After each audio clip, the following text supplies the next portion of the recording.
Welcome to What the Your cure for intellectual discourse. How yucky. Let's get a preview of tonight's show from Timothy Walton in our legal department. Timothy, what do we have in store for tonight's show? Well, Jim, as it turns out, know-it-alls are not as smart as they think. Plus, they often overestimate their contributions to a team as they only have a limited amount of brain power. And maybe you are too good-looking for your own good.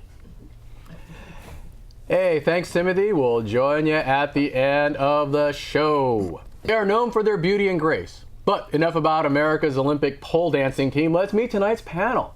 In the far chair, if cuteness was a crime, she'd do hard time. It's Barstool philosopher Holly Hall.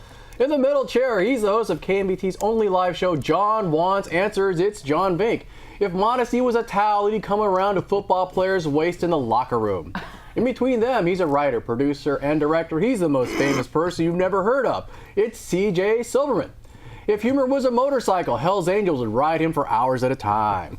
Finally, sitting next to me, it's attorney at law Mel Patterson. If brilliant legal analysis was a crossword puzzle, I'd do them while sitting on the toilet. Issue number 1. If you think you're born smart, perhaps you are not. I couldn't think of a rhyme. Anyways, a new study has found that people who believe their IQ is fixed at birth tend to overestimate how bright they really are. This may actually hold them back as they are less likely to develop their own intellectual capacity. Dr. Joyce Ehringer, an expert on social cognition at Washington State University, go Huskies, said teaching people to believe their minds can be improved may help them learn more. She found that people who believe their intelligence is fixed tend to focus on easier tasks to avoid spending time on more difficult challenges, which enforces their inflated view of their own intellectual abilities. Speaking of which,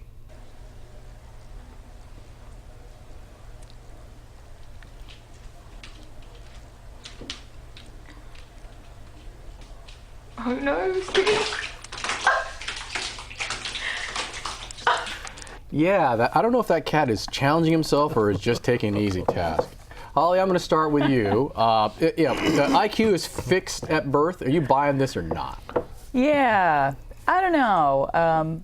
Before I read the article, I would have tended to be one of the ones who said yes, it would have been fixed at birth. But this whole concept is perplexing to me because this seems to be the very opposite of what I'm seeing in most men.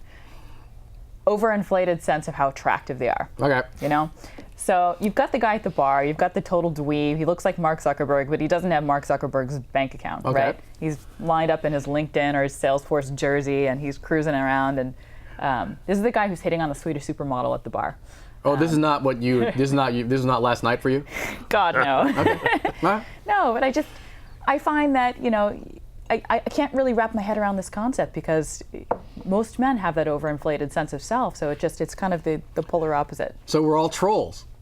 we're all trolls who think we're for Fabio, right? But we're comfortable being trolls. I don't know. No, you think you're Fabio, Mel. It's the guy who goes down in flames and he's still like, so you think it, you know, so you're saying I got a chance, you know, that guy? Oh, and, yeah. But in terms of intellect, as opposed to looks, are you I would have tended to say fixed at birth. Okay. Yeah.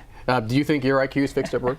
That's what I would have thought. Do you consider yourself an intelligent person? I would. Okay. Generally speaking. Okay. Have you seen your IQ scores? I have. Okay. It's at least 3 digits, right? I hope so. Okay. Well, what do you mean you hope so? You've seen it, right? Yes. Okay. All right. And there's not a decimal point anywhere in that 3-digit number? No, sir. Okay. There you go. All right. So she believes it. John, what's your take on this? IQ fixed at birth, or buying this or not? No, I think the brain is like a muscle, whereas if you exercise it, you can make it stronger. Okay. And if you don't exercise it, you know, it's going to get weaker. And if you don't challenge yourself, so let's say there's a task and you master it. Okay. But you don't try to go beyond that, you're just going to get weaker doing that same task. Okay.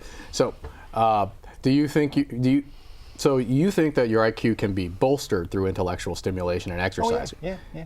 Would you ask, I assume you've increased your IQ then through intellectual stimulation and exercise? When I was a kid, like 5 years old, I was an idiot. Okay, and now? I was stupid, and now I'm incredibly smart. Yeah, you have an estimate of how many IQ points you gained throughout your series of education and intellectual stimulation? Dozens of points. Dozens of points? Yeah. Okay, so from like what? 80 to 100? I think I'm 100 around 100. 158. Is Does that- that sound about right? I wouldn't know. I haven't seen your school records other than your criminal file. So, but anyway. Those are supposed to be sealed. Yeah. I need a lawyer. No, Those records are sealed. you'd be amazed what your hacker friends can do, John, when you piss them off. But no, I'm not one of them. But I have connections. Okay. CJ, you on occasion teach young skulls full of mush. What's your take on this?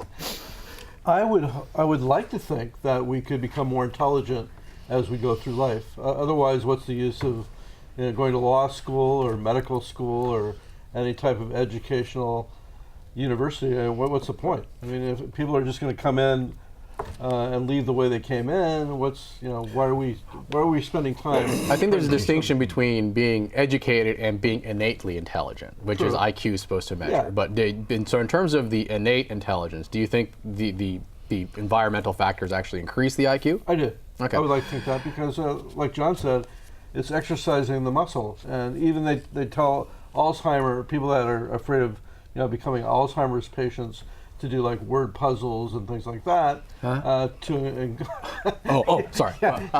increase their muscle. So I would have to think that you can bolster that IQ. So do you consider yourself a personal trainer for the stupid? Well, I'm more like a cat in the bathtub that's trying to find my way. Trying to find your way out of the tub? Well, what's your take on this? So, I think, first of all, yes, IQ is fixed at birth. Okay. I mean, when I was born, the doctors fixed me, and so now. Oh, that's a different kind of fixing. Oh! No, the size is not fixed at birth. Hopefully you grow into it, right? Or grow out of it. No. That's the dolphin. I mix it up with the dolphins. You lost a few centimeters there, Mel? Okay. No. IQ is more like trying to increase the size of a cup. Okay. It's not. You can't increase the size of the cup. So you're agreeing with Holly, right? Yeah. Holly and I. You can maintain, but you can't can maintain, increase that's the right, innate that's right. intelligence. Okay. That's correct. Okay. So would this explain? Well, now the other part of the story is people who tend to believe that IQ is fixed at birth overestimate their own intelligence. Well, are you an intelligent fellow? I was born with a 118, and I'm still at yes, I'm still at 118. So Okay. So you think you're smart? I am smart. Okay, we'll have to talk to your colleagues about that. Hey, issue number 2. Do you put the me in team? A new study finds that the bigger the teams, the more individual members of the team overclaim their contributions. I think that means overestimate. It's not that people intend to take more credit than due. Instead, people inadvertently fail to account for everyone's contributions because they are naturally egocentric. It makes it harder to consider everyone's contributions to the larger group. People, quote, people were surprised about the extent which overclaiming occurs. They think their reporting is accurate, says Juliana Schroeder, an assistant professor of management at UC Berkeley's Haas School of Business. Go Cardinals. She thinks breaking down the group into smaller teams, making workflow very clear, would help reduce overclaiming. I believe we have research footage here.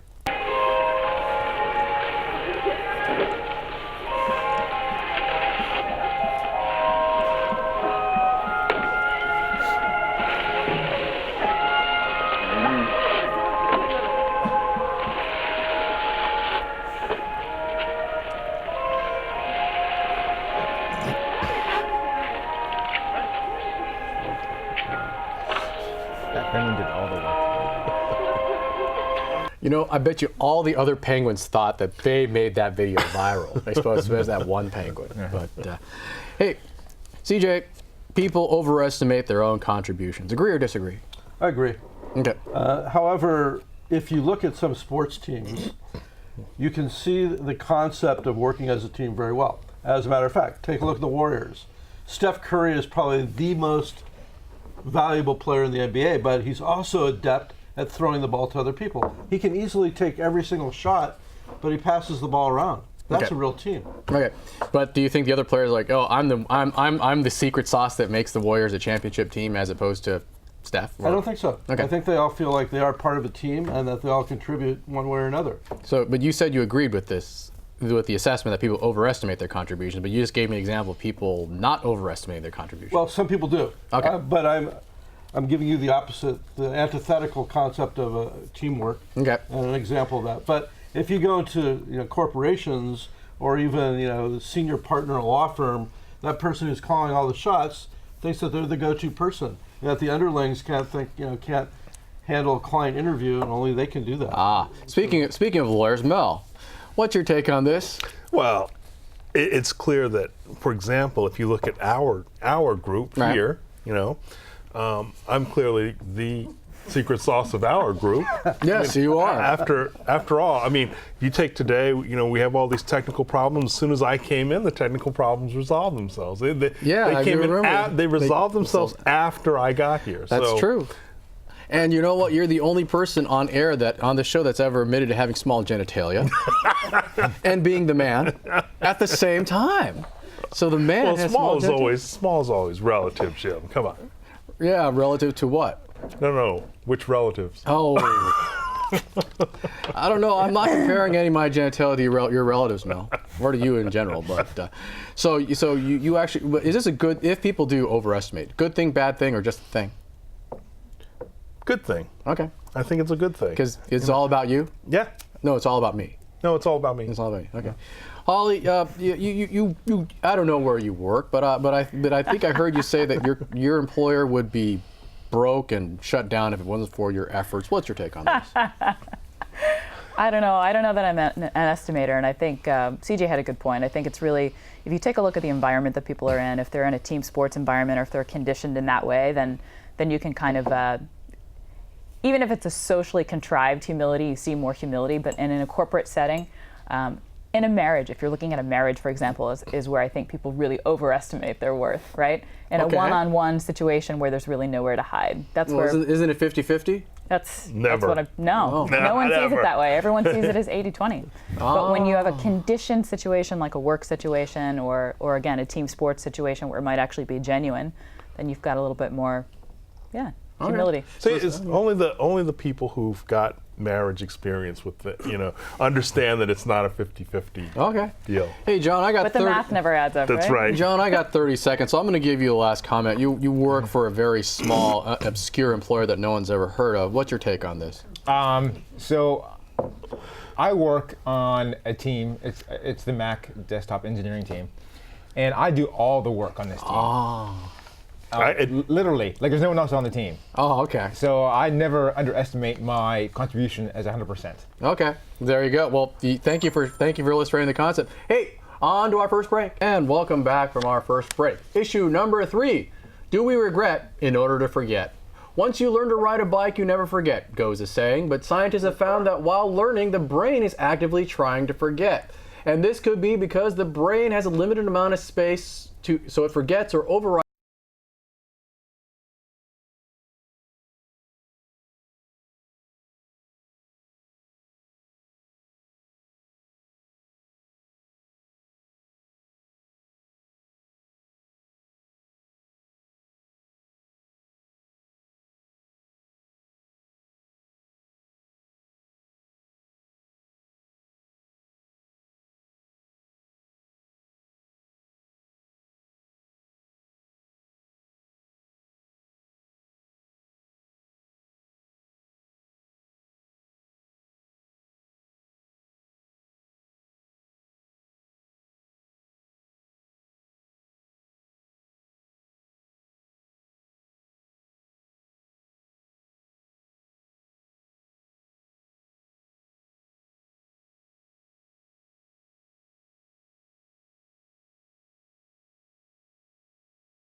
And welcome back from our second break. Hey, for those of you who want to send questions, comments, or snide remarks to us, our contact information is below on Twitter and email address. So feel free to drop us a line and maybe we'll read and get back to you.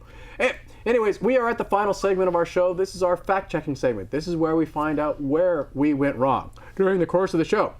And for that, we rejoin Timothy Walton, our legal department. Timothy, how did we do on tonight's show?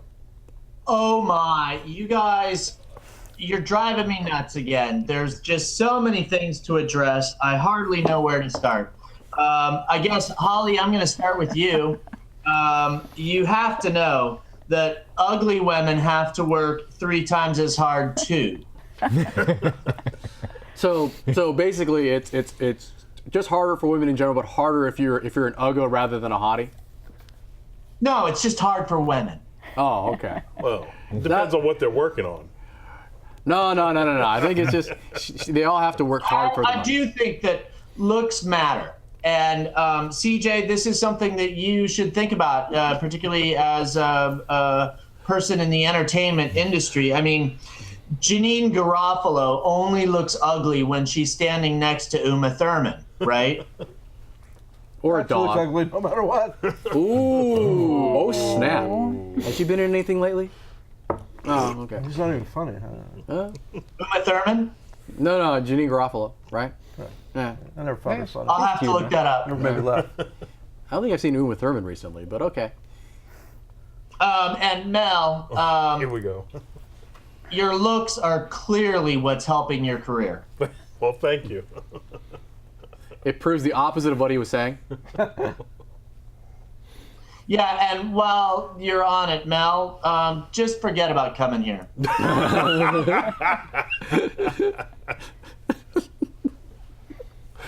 Speaking of which, CJ, I talked to your date from last night. She wants to forget it too. Yeah, well, it's mutual then. It was a her? That was a dolphin. Dolphin's gonna be her. Female dolphin. Yeah. Female dolphin. She had some leech problem. I don't know. Oh, the leeches are in the water. They're in the ocean. We're in trouble now. What else you got, Timothy? John, I think you realize this with an IQ of 158 and all, but teamwork has no I in it. But you are correct that you are a team of one. I'm a team of one. Yep, he single-handedly keeps that small, obscure company that he works for afloat. Right, John? Yes. Without me, yeah. There would be no internet. There'd be no thing I do. There'd be no thing that you do, Yeah. right? Okay. Well, but John, you were wrong when you said that you were born an idiot. Really? I'm You were smart not all this born time. an idiot. But you're not smart yet. Oh. So you're kind of in the middle, right? Okay, we've got a minute left to go, Timothy. So don't worry about it, John. You're okay. You're not too It's like a high. Britney Spears de- song, right? devolving. Not quite a woman, not yet a girl, not what? Britney Spears, not a girl, but not yet a woman. Yeah. There you go. Something like that. All right, Timothy, we got less than a minute. Smoke 'em if you got 'em. Mel mentioned being born as well. And I just want to point out that, Mel, you're not fixed yet. And your contribution to the group is not as great as Jim thinks it is. He's a tentpole, And man. Holly, finally, you don't have to be a Swedish supermodel to be hit on by an ugly dweeb. No. That was her Friday night. She just, yeah, right. That's how I met. That's how she got on the show. What are you talking about? Yeah, right. Sorry. Anyways, all right, we're out of time. Thank you very much, Timothy. Thank you very much to the panel. Thank you very much to the crew. Thank you very much for watching. We will join you later.